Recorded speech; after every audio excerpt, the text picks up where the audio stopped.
Assalamualaikum warahmatullahi wabarakatuh. Selamat pagi. Eh, kita bertemu di eh,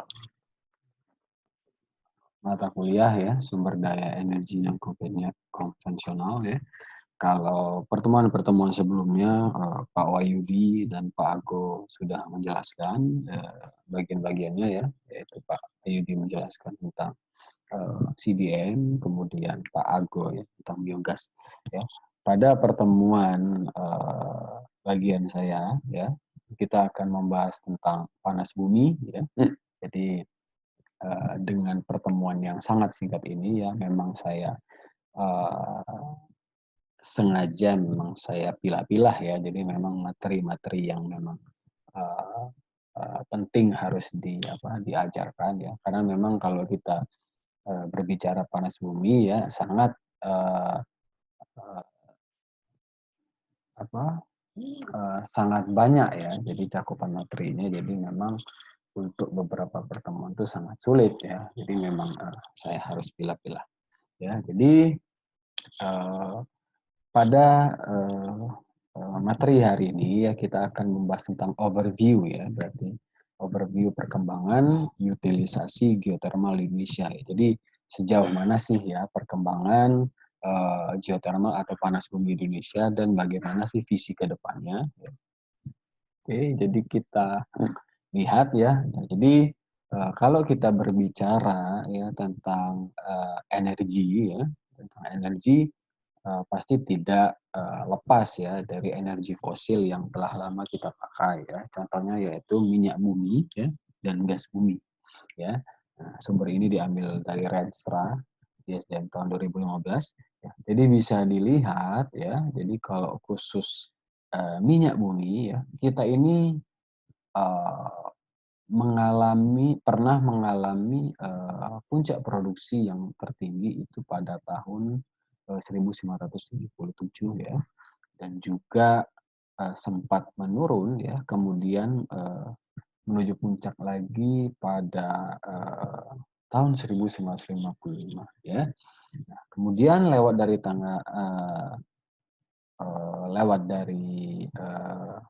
tahun tersebut ya, produksi minyak bumi barrelnya mengalami penurunan ya sampai 2014, bahkan sampai sekarang ya mengalami penurunan ya. Ya, jadi memang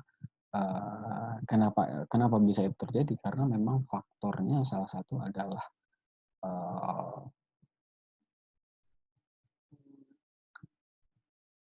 rendahnya ya. Jadi rendahnya ya tingkat apa uh, eksplorasi ya, khususnya pada migas, karena memang kita tahu bahwa memang dia cost untuk proses eksplorasinya juga sangat-sangat besar gitu ya, juga membutuhkan investasi-investasi uh, yang sangat kalau kita bisa bilang ya juga investor kelas kakap ya, jadi tidak sembarangan ya. Ditambah lagi juga mungkin iklim di Indonesia kita memang tidak bisa mengakomodir ya untuk para investor untuk menanamkan modalnya. Itu salah satu dari sekian banyak faktor ya. Kemudian juga kalau kita tahu industri migas adalah industri yang sangat kompleks ya, di mana untuk membangun infrastruktur ya, suatu plan ya, oil company itu sangat relatif membutuhkan biaya yang sangat-sangat besar ya. Jadi ini merupakan salah satu faktor kenapa migas itu mengalami penurunan ya. Di sisi lain juga dari cadangan yang cadangan kita yang sangat minim ya dalam kegiatan eksplorasinya. Kemudian di sisi lain uh, dana ya, cost dari infrastruktur pembangunan dari perusahaan minyak ini sangat besar ya. Kemudian juga ya ada selain minyak bumi juga ada gas bumi ya. Memang kalau dilihat grafiknya, gas bumi ini mengalami peningkatan ya produksinya memang sangat besar ya, tetapi memang alokasi gas bumi, itu masih, diekspor ya, diekspor keluar, negeri ya. Jadi memang porsi yang paling besar itu, diekspor ke luar negeri. Ya, ini ada data-data apa, bisa dilihat ya data-data, produksi ya dan konsumsi ya. Jadi memang, eee, kalau dilihat memang produksi kita ya, eee, semakin menurun ya. Ya, jadi bisa dilihat tuh, produksi kita semakin menurun ya, tetapi ini sangat bertolak belakang dengan aspek konsumsi minyak di kita ya. Jadi minyak kita ini semakin tahun, dari tahun ke tahun ya semakin meningkat ya, ya. Jadi aspek konsumsinya semakin meningkat ya, sementara ya produksinya semakin kecil ya. Ini jadi merupakan dilema, bagi ini ya, bagi kita ya. Ya, ya, ini adalah, sorry, ya, ini adalah produksi ya, jadi, produksi dari, berapa energi fosil ya, minyak bumi ya, gas bumi ya, dan batu bara ya. Jadi, memang produksinya memang, semakin meningkat ya, ya. Kalau dilihat apa, yang batu bara ya.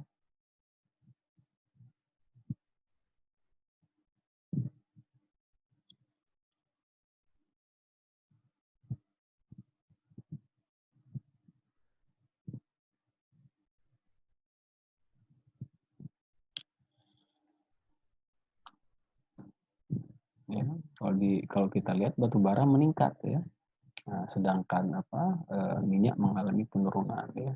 Nah, tetapi, eee, yang sangat dikhawatirkan adalah, khususnya pada batu bara ya. Jadi, tingkat, produksi ya, tingkat produksi yang, setiap tahunnya semakin meningkat ya, ini, eee, jika dibandingkan dengan ketersediaan ini tidak sebanding ya. Jadi, batu bara kita, eee diprediksi itu, kurang lebih 100 tahun lagi itu akan habis ya. Jadi memang itu. Jadi memang harus ada, sumber energi baru ya, yang bersifat sustainable ya. Jadi yang bisa, pemanfaatannya bisa, recycle ya. Nah ya, ini merupakan gas ya. Jadi kalau kita berbicara gas ya, memang gas kita memang, banyak ya gas kita, tetapi, kebanyakan kita diekspor ya, kebanyakan diekspor. Jepang, Korea ya, Taiwan, Cina, dan Amerika. Ya, jadi kalau kita terus berpatokan ya terhadap energi-energi fosil ya, tentu ketahanan energi bangsa tidak akan bisa tercapai ya. Nah, apabila ketahanan energi, suatu bangsa tidak dapat tercapai, maka ya ekonomi bangsa juga tidak akan ketahanan ekonominya juga tidak bisa tercapai. Jadi kita, eee, harus, berinovasi ya, jadi mencari sumber-sumber energi yang, bisa sustainable.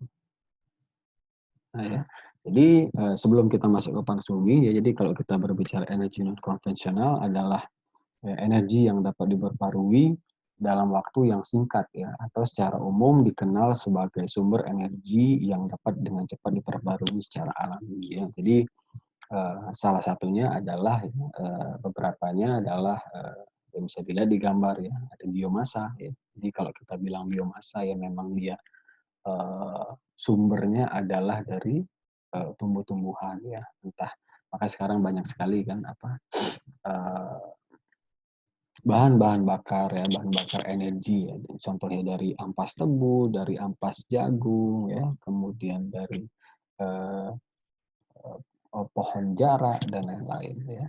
Kemudian, energi angin ya, energi, yang memanfaatkan angin ya. Kemudian ada apa, Ini PLT, pembangkit listrik tenaga air ya, pembangkit listrik tenaga air. Tetapi memang yang terpenting adalah kita harus mengetahui bagaimana potensi ya, jadi potensi negara kita ya, negara Indonesia seperti apa. Jadi kita memang tidak bisa menyamaratakan ya. Jadi semua energi bisa kita kelola ya, tidak bisa seperti itu. Jadi kita harus tahu potensi-potensi yang sangat-sangat tinggi ya di Indonesia. Nah, jadi salah satunya adalah panas bumi ya.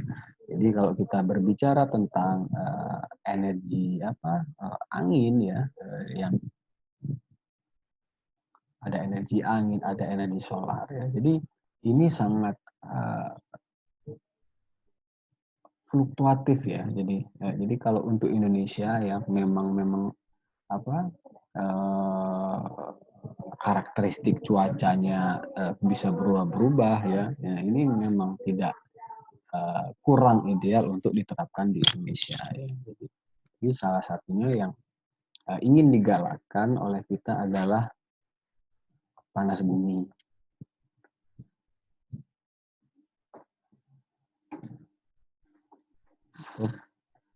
Jadi geothermal atau panas bumi adalah sumber energi panas yang terkandung di dalam air panas, uap air, serta batuan ya, dan juga mineral ikutan ya, dan gas ya, yang secara genetik tidak dapat dipisahkan dalam suatu sistem panas bumi ya. Ini definisinya menurut Undang-Undang Nomor 21 Tahun 2014 ya tentang panas bumi. Jadi memang kalau kita berbicara panas bumi, memang dia ada di dalam suatu sistem, ya, di dalam suatu kesatuan, di mana ya di dalam panas bumi itu tidak hanya uapnya saja ya yang kita ambil, tetapi juga air panas ya, liquidnya, kemudian dari uap air ya, atau vapornya, kemudian batuan ya, mineral dan gas ya. Jadi memang secara tidak langsung ya eh, ketika kita ingin mengeksplorasi uapnya, mengeksploitasi uapnya, secara tidak langsung kita harus mengetahui bagaimana karakteristik dari uapnya, kemudian batuannya, mineralnya. Nah, jadi memang sangat kompleks ya. Nah, bisa kita lihat ya di gambar memang dia pemanfaatan panas bumi ya. Kalau di sini kita lihat PLTP ya, pembangkit listrik tenaga panas bumi, memang dia sangat bersinergi dengan alam ya.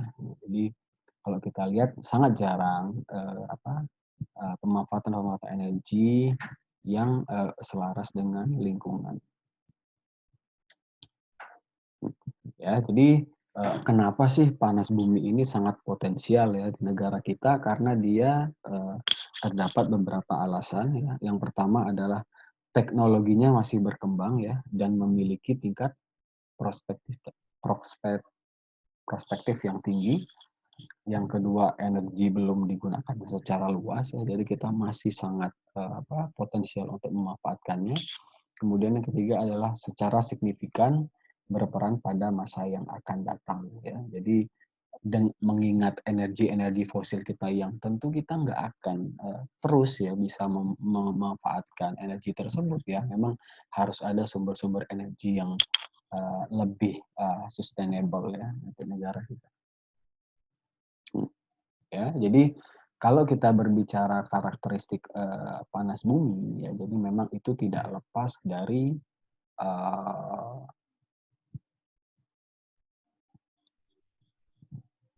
kejadian ya. Jadi atau kita bilang kejadian-kejadian di bawah permukaan bumi ya. Jadi itu tidak lepas dari aktivitas tersebut. Jadi salah satunya adalah panasnya itu ya berasal dari konveksi ya. Jadi berasal dari konveksi ya. Konveksi karena memang ya semakin dalam bumi ini memang dia sifatnya liquid ya dan itu sangat panas. Kemudian liquid ini dia sangat ya mempengaruhi dari lapisan di atas ya. Lapisan di atas jadi kemudian dia mengalami konveksi ya. Jadi konveksi ya konveksi, kemudian dari gaya konveksi tersebut ya akan menghasilkan gerakan ya, jadi gerakan ya, gerakan antar lempeng ya, jadi bisa antara lempeng bisa saling mendekat ya, saling menjauh sambil dan juga berpapasan ya. Jadi gerakan antar lempeng ini dia bisa menghasilkan partial melting ya, hasil leburan yang dimana ini bisa menghasilkan panas ya. Ya, jadi memang kalau kita berbicara panas bumi ya, khususnya di Indonesia itu belum sampai ke area-area yang relatif sangat eh, dalam ya, dia masih relatif di kerak ya, di kerak ya. Nah, jadi kalau kita berbicara tentang geothermal energy ya, itu bisa kita temukan ya dari permukaan ini bisa 80 kilometer ya, juga dimulai dari 3.000 meter ya, sampai 300 meter juga ada ya.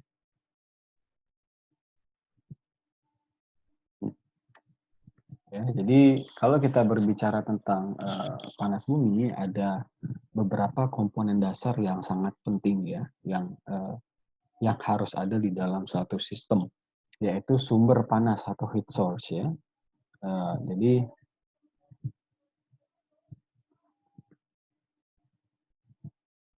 ya, jadi uh, jadi kalau kita bilang ya, jadi uh, komponen dasar sistem panas bumi saya menganalogikannya seperti cerek ya, seperti ketika kita memasak cerek ya, sumber panasnya ya, dalam hal ini mahmanya itu dari kompornya ya, ya, jadi sumber panasnya itu dari kompornya itu api kompornya, kemudian ada reservoir ya. Nah, reservoir adalah tempat terakumulasi sumber energi panas bumi yang terkandung ya, di dalamnya air panas, uap air, batuan ya, dan juga terdiri dari mineral-mineral ikutan ya, dan juga gas. Ya, jadi kalau kita berbicara panas bumi, reservoir ini adalah eh, kalau saya bilang itu sebagai harta karun dari perusahaan ya, karena memang inilah yang akan diekstrak nanti ya. Jadi bagian dari panas bumi ya, atau bagian dari sistem panas bumi yang sangat-sangat eh, dicari ya, dicari oleh Pak perusahaan ya, reservoir ini ya. Jadi disinilah, di bagian inilah terdapat dari gas yang akan diekstrak ke uh, luar ya, yang akan digunakan untuk sebagai PLT. Jadi memang batuan ya pada reservoir itu harus memiliki sifat permeabilitas dan porositas yang tinggi ya. Jadi kalau kita bilang ya, kalau saya bilang tadi secara sederhananya itu hampir kayak kita masak cerek. Kalau sumber panasnya tadi magma, kalau reservoirnya adalah cereknya ya. Jadi kalau bisa kita bilang dia sebagai wadah ya, medium. Kemudian yang ketiga ada namanya caprock ya. Jadi caprock adalah lapisan atau formasi yang berfungsi sebagai penutup ya dari sistem geothermal ya. Jadi kalau kita bilang dia adalah sebagai cap ya, atau cap kalau kita bilang sebagai seal ya, sebagai penutup ya. Jadi ini berfungsi supaya panas yang ada di dalam reservoir itu ya, itu tidak cepat keluar ya. Jadi sehingga potensi panas bumi yang ada di dalamnya itu terjaga. Ya, jadi kalau di dalam cerek saya analogikannya sebagai tutup cereknya ya. Jadi melindungi panas ya, melindungi panas yang ada di dalam.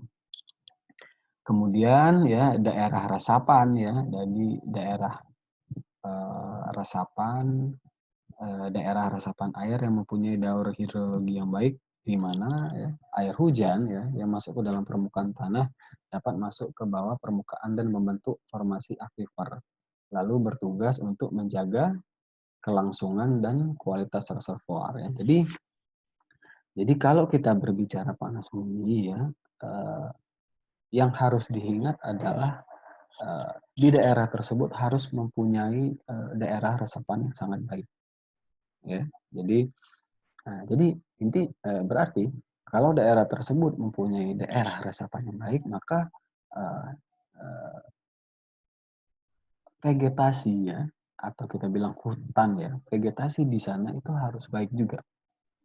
Nah, jadi memang kalau kita lihat ya, memang betul berarti memang pemanfaatan panas bumi ini selaras dengan konservasi lingkungan ya.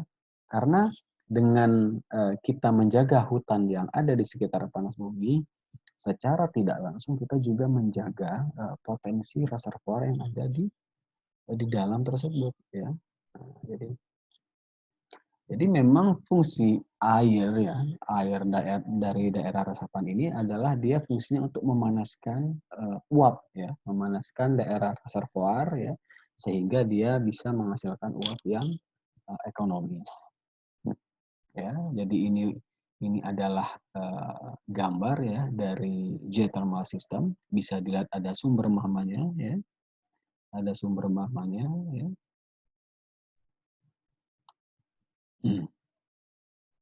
Kemudian ada batuan reservoir ya, atau reservoir ya, yang saya bilang tadi, reservoir itu harus memiliki sifat porositas dan permeabilitas yang tinggi ya. Kemudian ada kekar ya, ada sesar ya, atau bidang lemah ya. Nah, jadi ini juga aspek yang sangat penting ya. Jadi di mana apa sesar-sesar ini fungsinya juga berfungsi sebagai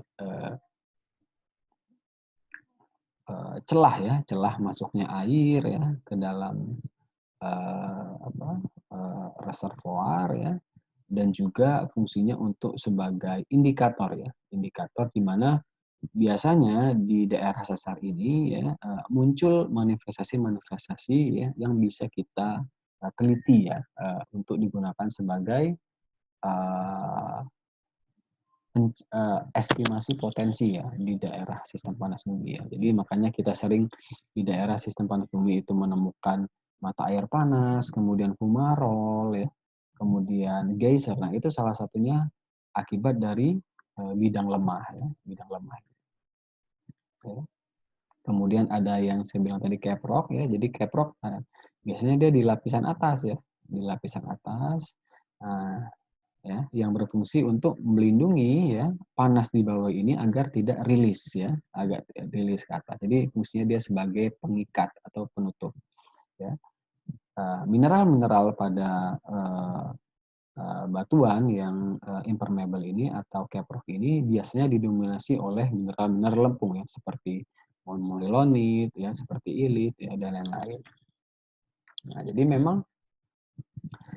ini saya bilang tadi, jadi di daerah sistem panas bumi memang harus ada daerah recharge ya, daerah isian ya, di mana di daerah recharge ini memang harus ditumbuhi oleh vegetasi-vegetasi yang sangat baik ya. Jadi sehingga air yang berasal dari recharge area ini dia bisa memanaskan reservoir yang ada di dalam dan menghasilkan uap yang ekonomis. Oke, ini juga hampir sama ya. Jadi konsepnya seperti ini. Jadi ini adalah sumber sumber panas ya. Ini merupakan batuan reservoir ya. Jadi ini sesar ya yang mengalirkan air. Ya. Jadi bisa dilihat memang air hujan ya atau air permukaan ya itu bisa berfungsi untuk memanaskan ya, memanaskan batuan-batuan reservoir agar bisa memproduksi gas ya yang ekonomis. Ya.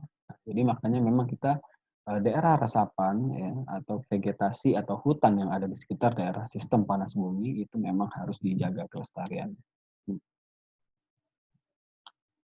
Ya, jadi mengapa sih energi geothermal itu layak ya untuk dikembangkan karena dia memang salah satu sumber energi paling bersih ya dibandingkan dengan energi fosil ya.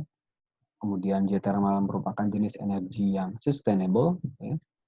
Energi geothermal relatif ramah lingkungan, ya, dengan pencemaran yang minim, ya.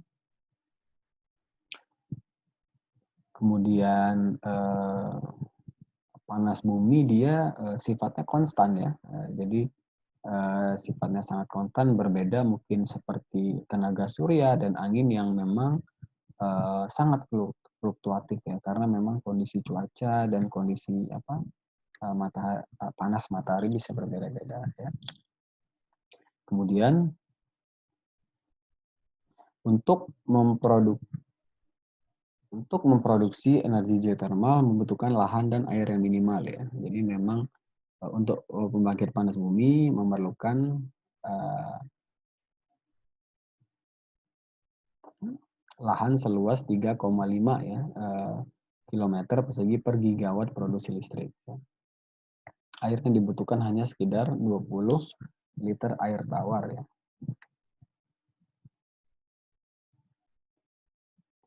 Ya, ini merupakan daerah penyebaran, ya, penyebaran panas bumi. Jadi di situ ada di mana ada pergerakan lempeng atau perbatasan lempeng, ya, daerah perbatasan lempeng di sana berpotensi, ya, untuk mengandung sistem panas bumi, ya. Ya, ini bisa dilihat ini adalah zona-zona subduksi, ya, zona-zona subduksi di mana pada zona subduksi ini menghasilkan panas, ya, panas yang bisa dikembangkan menjadi sistem panas bumi, ya. Ya. Jadi ini kalau kita bilang di Jambi, ya, di Jambi ada beberapa yang sudah mengelola, ya, konsesinya. Salah satunya adalah di Lempur, ya, yang dikelola oleh Pertamina, ya. Nah, ini memang kita masih meneliti, ya. Jadi sistem panas bumi yang ada di Lempur ini sistemnya apakah dia berasal dari Gunung Kunyit, ya, heat source-nya, ya, sumber panasnya apakah dia dari Gunung Rinci, ya, itu masih diteliti sampai sekarang, ya. Jadi kalau kita berbicara potensi panas bumi di Indonesia itu sangatlah luar biasa, ya, karena memang kalau kita lihat, ya, jumlah dari gunung api kita itu sampai kurang lebih 150, ya. Jadi kita memegang peranan yang sangat penting, ya. Jadi dari 100%, ya, potensi panas bumi di dunia kita 40%-nya ada di negara Indonesia, ya, dengan dengan potensi lebih dari 28.000 megawatt. Jadi bisa dibayangkan ini bisa berapa tahun, ya, untuk menghidupkan listriknya. Tapi kalau ini dikembangkan semuanya, ya, ini adalah potensi keseluruhan, ya, 28.000. Tetapi yang telah di install capacity yang sudah dibangun, ya, yang sudah dibangun PLTP-nya itu baru sekitar 1.190 megawatt, ya. Jadi memang tugas kita untuk pengembangan panas bumi ini masih sangat besar.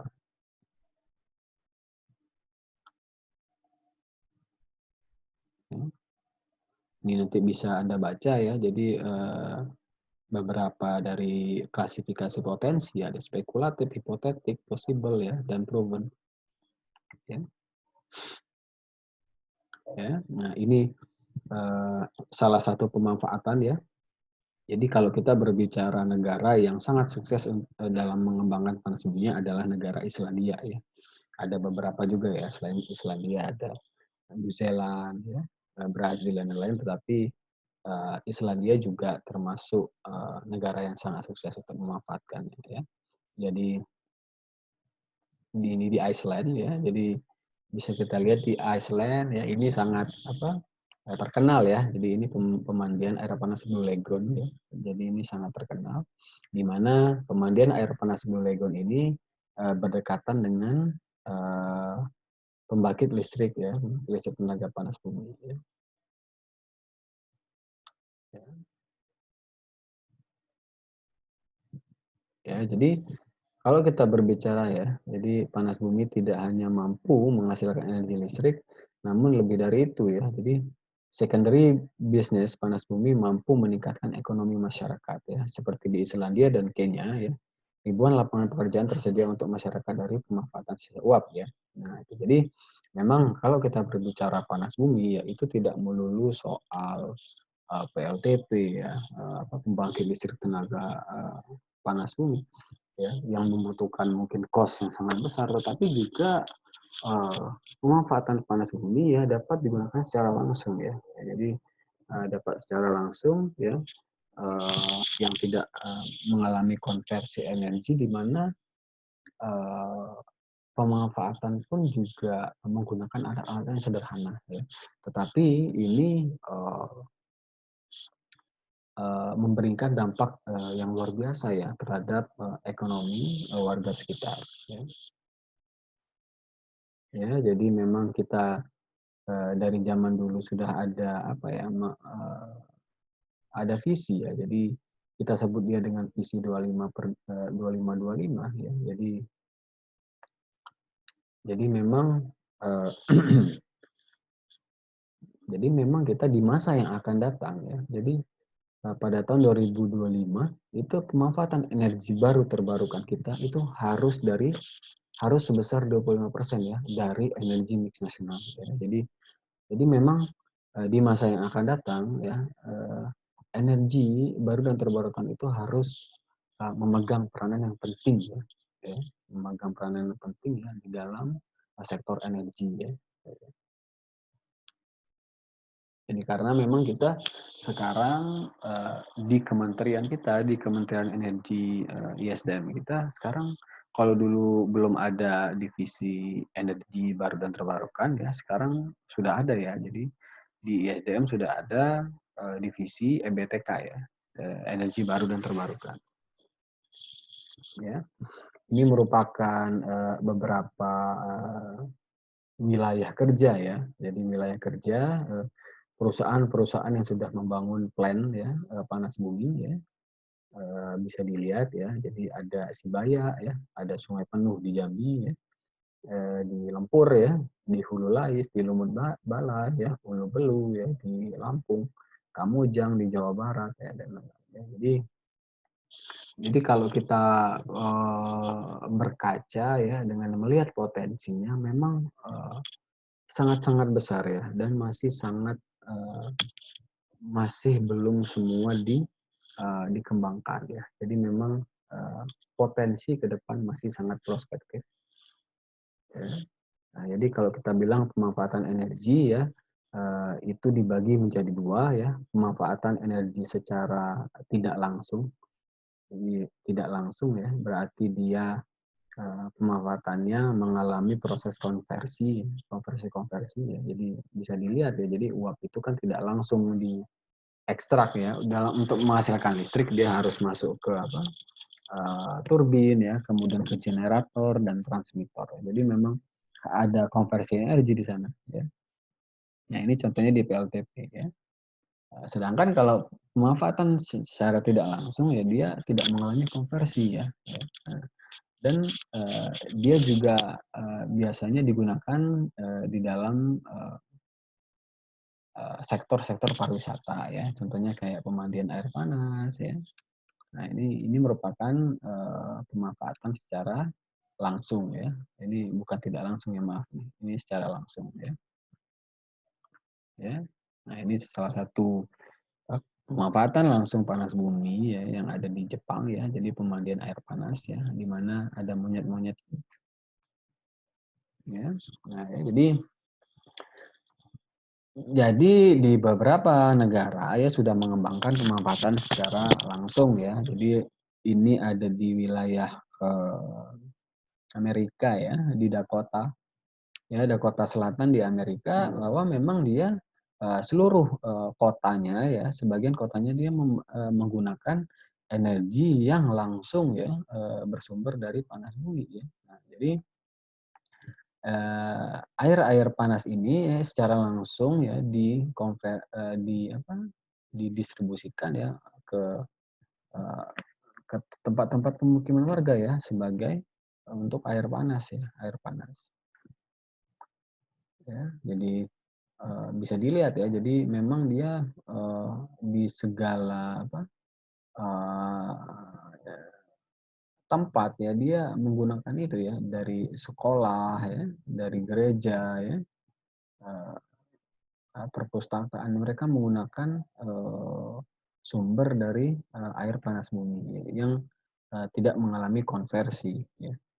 Kemudian juga ada ini adalah, apa, penangkaran ya, penangkaran buaya dan juga peternakan ikan.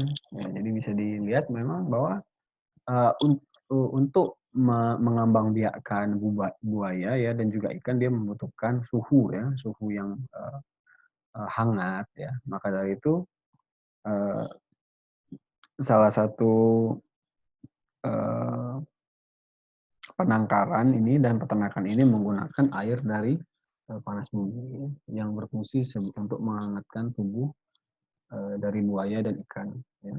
Kemudian juga di Yunani, ya, eee, sumber panas digunakan untuk mengeringkan tomat ya, ini ada di Thailand, ya. Juga ada untuk mengeringkan cabai dan bawang putih. Ya, dan juga ya ini alat dryernya ya, bawang putih ya.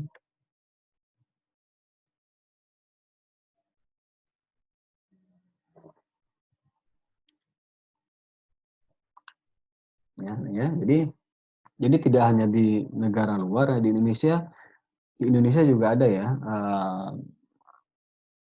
perusahaan ya yang memanfaatkan, energi panas bumi secara langsung ya. Jadi salah satunya adalah, Pertamina Lahendong ya. Jadi Pertamina Geothermal Lahendong merupakan salah satu, apa ya, eee perusahaan percontohan ya untuk geothermal karena dia tidak hanya, eee, pemanfaatan tidak langsungnya saja yang ada ya, yaitu PLTP, tetapi juga pemanfaatan secara langsungnya juga, sangat, berkembang ya. Jadi bisa kita lihat pemanfaatan secara langsungnya digunakan sebagai untuk, pembuatan, gula gula kelapa ya atau palm sugar ya, jadi di wilayah Lahendong. Oke. Jadi, sekian ya overview, eee eee, materi, overview pengembangan panas bumi, semoga bermanfaat. Sekian dari saya. Wassalamualaikum warahmatullahi wabarakatuh.